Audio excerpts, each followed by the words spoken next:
الحمد لله وكفى وسلام على عباده الذين اصطفى أما بعد فأعوذ بالله من الشيطان الرجيم بسم الله الرحمن الرحيم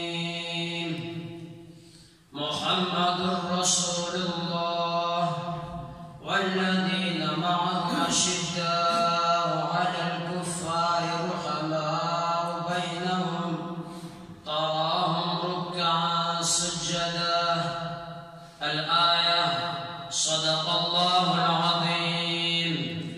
قال النبي صلى الله عليه وسلم أصحابي كالنجوم فبأيهم اقتديتم اهتديتم أو كما قال عليه الصلاة والسلام. محترم و مکرم میرے دائیں جانب اور بائیں جانب اساتذہ کرام اور علماء کرام اور گلشن فاروقی کے چہکتے مہکتے بلبلو، السلام علیکم ورحمۃ اللہ. آج میری عظیم الشان تقریری مقابلے میں آپ حضرات کے سامنے جس موضوع پر بیان کرنا چاہتا ہوں وہ ہے عظمت صحابہ. حدیث کی روشنی میں اپنی تقریر کو دو حصوں میں بند کر کے آپ حضرات کے سامنے بیان کرنا چاہتا ہوں. پہلا حصہ صحابی کا معنی اور صحابی کی تعریف، دوسرا حصہ صحابی کا مقام. سامعین محترم، صحابی کسے کہتے ہیں، صحابی کا معنی کیا ہے؟ آئے میں آپ حضرات کو صحابی کا معنی اور صحابی کی تعریف کرتا ہوں.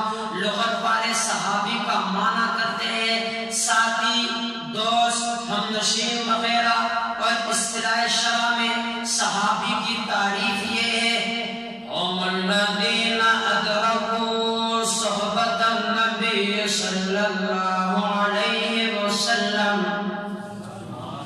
بالإيمان والإسلام وماتوا عليه. یعنی وہ لوگ جنہوں نے ایمان و اسلام کے ساتھ پیغمبر علیہ السلام کی صحبت اختیار کی اور ایمان و اسلام کے ساتھ اس پر مرتے دم تک قائم رہے، اسے صحابی کہتے ہیں.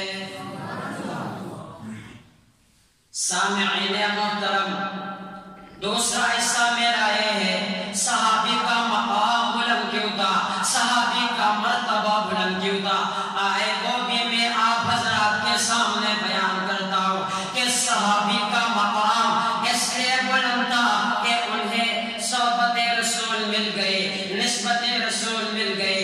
بعد میں آنے والے لوگ جتنی کوششیں کریں، جتنی محنتیں کریں، عالم بن سکتے ہیں، مفتی بن سکتے ہیں، شیخ القرآن، شیخ الحدیث بن سکتے ہیں، لیکن صحابی نہیں بن سکتے. جس طرح نبوت کا دروازہ بند ہے، اسی طرح اب صحابیت کا بھی دروازہ بند ہے. سامعین محترم، پیغمبر علیہ السلام کے صحابہ کو اتنا مقام ملا کہ ایک موقع پر جناب محمد صلی اللہ علیہ وسلم نے ارشاد فرمایا لا تمس النار مسلما رآنی او رآ من رآنی. ترمذی شریف کی حدیث ہے جس مومن نے مجھے دیکھ لیا اس کو جہنم کی آگ چھو نہیں سکتی. جس نے اسے دیکھ لیا، جس نے مجھے دیکھ لیا تھا، اس کو بھی جہنم کی آگ چھو نہیں سکتی. مطلب یہ ہے صحابی ہو یا تابعی، ان کے اوپر جہنم کی آگ حرام کر کے جنت واجب کر دی گئی ہے. سامعین محترم، مشہور تھا